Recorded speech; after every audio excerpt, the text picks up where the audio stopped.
L'idée n'est pas de se substituer encore une fois ou de rajouter à déjà une offre assez grande. L'idée, c'est peut-être plutôt de capter des publics qui ont moins de propositions. On pense notamment aux adultes ou aux seniors ou aux mères seules qui élèvent des enfants et qui ont du mal à pouvoir sortir faute de temps.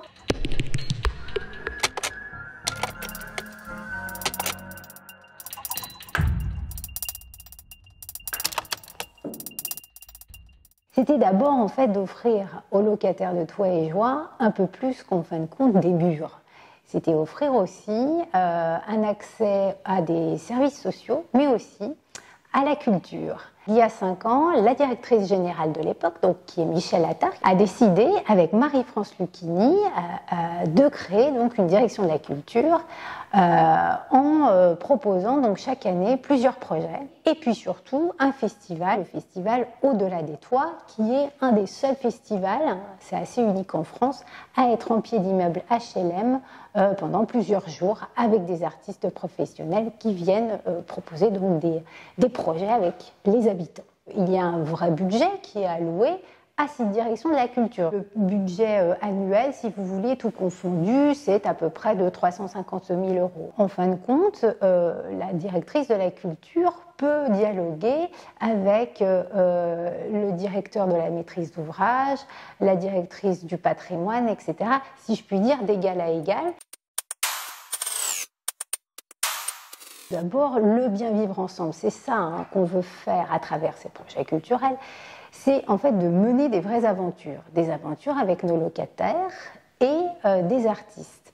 Alors, ce sont des aventures qui durent longtemps et ce temps long permet ainsi, en fin de compte, aux habitants de se rencontrer eux-mêmes.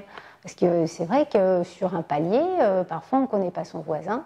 Et si on intègre en fin de compte une aventure culturelle pendant longtemps, pendant plusieurs mois, eh ben on se connaît mieux. Et puis si voilà, on a un litige, si on a des différends, eh ben ça passe bien mieux. Il y a une autre chose aussi, c'est faire de la culture, c'est aussi prendre la place d'eux. C'est-à-dire que parfois dans les immeubles HLM, dans les résidences HLM, il y a des soucis, il y a des trafics, il y a du deal, il y a de la drogue. Et si vous développez des projets culturels, si, admettons, vous mettez un chapiteau dans une résidence en pied d'immeuble, vous prenez la place d'un trafic, etc., etc. Donc c'est aussi essentiel. Quand un bailleur HLM décide de faire, parce qu'il en a besoin, des rénovations d'un bâtiment, c'est bien d'organiser un projet culturel pour les habitants de manière à faire en sorte que les habitants soient accompagnés dans ces changements. On travaille avec la DRAC sur 3 grandes résidences par an. Ils nous soutiennent pour ça et donc on choisit d'un commun accord des compagnies qui vont donc travailler en pied d'immeuble pendant 1 voire 2 ans. Voilà. Après, il y a le Centre national du livre qui peut nous aider alors sur des projets liés à la lecture. Par exemple, là, on a un projet avec un BDiste qui va faire une résidence d'auteur à Argenteuil. Donc voilà, il y a la Fondation La Poste aussi qui nous aide pour un projet de livres, photos et mémoire de nos habitants de l'Haye-les-Roses. Donc c'est un projet photo avec le grand photographe de l'agence Magnum, Patrick Zachman, qui a pris des portraits, des photos-portraits de nos habitants de l'Haye-les-Roses, et une association qui s'appelle la ZEP, la Zone d'Expression Prioritaire, qui est une association en fait de journalistes et qui travaille avec nos locataires à rendre leurs témoignages en fait par écrit et aussi sonore de toutes les années en fait pendant lesquelles ils ont habité donc cette fameuse résidence de l'Haye-les-Roses. Dans les grandes institutions culturelles, il y a souvent les mêmes publics qui viennent, un peu la même catégorie socio-culturelle, et malgré toutes les politiques tarifaires, les baisses des prix pour les jeunes, etc., on a du mal à renouveler ce public. Il y a eu en plus le Covid, Bref, c'est compliqué. Du coup, en fait, les projets que nous menons et la politique culturelle qui se développe via ces projets-là, c'est de se dire qu'en fin de compte, il ne faut plus attendre que le public aille dans les grandes institutions, les théâtres, etc., mais il faut aller chercher le public.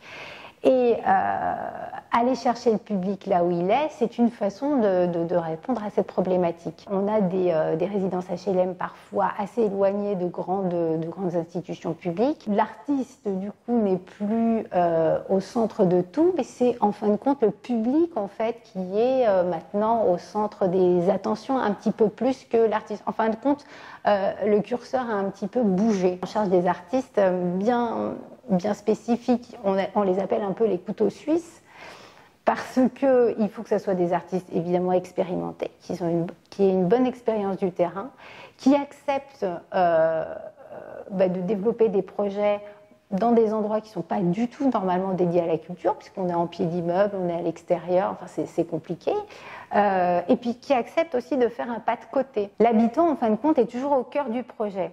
L'ADN en fait d'un projet, c'est déjà le temps long et la rencontre. Il faut que l'artiste vienne, ou les compagnies artistiques viennent régulièrement vraiment dans la résidence, rencontrer les gens, discuter, etc. Avant même, en fin de compte, de développer le projet. Les projets que nous, on les mène toujours avec des partenaires locaux. On n'arrive jamais avec nos projets comme un parachutage. On travaille toujours avec la médiathèque qui se trouve à côté, ou la MJC, ou le centre social. Évidemment, les mairies sont toujours, les équipes municipales sont toujours des partenaires privilégiés. Et cet ancrage dans le territoire permet en fin de compte aux locataires de découvrir, s'ils ne les connaissent pas encore, tout cet apanage culturel en fin de compte qui est autour de lui. Et après le projet, il peut ainsi connaître peut-être des services de la médiathèque qu'il ne connaissait pas, ou le théâtre, etc. On a la chance d'avoir des gardiens dans chaque grande résidence. Donc, c'est-à-dire qu'il y a un gardien au pied d'immeuble qui, en plus, vit dans la résidence généralement. Et ces gardiens vont être les ambassadeurs, en fin de compte, de nos projets. C'est eux qui, par exemple, vont afficher des affiches sur des réunions, sur des ateliers qu'on va mener, etc., etc. Puis il y a les amicales des locataires aussi, qui sont souvent dynamiques et qui vont nous aider aussi à avoir un noyau de participants à chacun de nos projets. Quand on va lancer un projet dans une résidence, on va faire une présentation du projet pour que ça soit un petit peu plus concret qu'une simple affiche ou qu'un simple discours. À la fin d'un projet, on a une restitution. C'est-à-dire qu'il y a un moment, le projet est terminé, donc on fait une fin de résidence. Donc ça peut être un concert, une exposition, etc. Donc ça aussi, ça donne envie, en fin de compte, aux locataires de participer au projet, parce qu'on sait qu'à la fin, il est présenté à tout le monde. Alors il est présenté toujours dans la résidence, et de plus en plus, on essaye de le montrer ailleurs, de donner une espèce de seconde vie au projet, en le montrant, par exemple, alors si c'est une exposition, dans une vraie galerie d'exposition.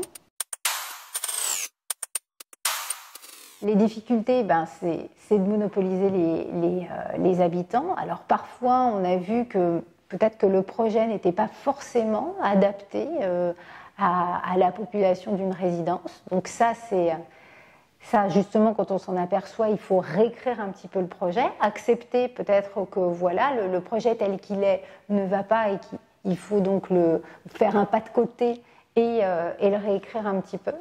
L'écueil aussi, c'est de faire attention à ne pas faire de l'animation culturelle. On ne se substitue pas à une MJC ou à un centre social.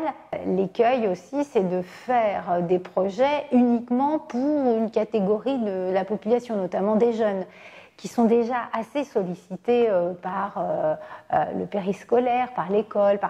Non, l'idée n'est pas de se substituer encore une fois, ou de rajouter à déjà une offre assez grande. L'idée, c'est peut-être plutôt de capter des publics qui ont moins de propositions On pense notamment aux adultes ou aux seniors ou aux mères seules.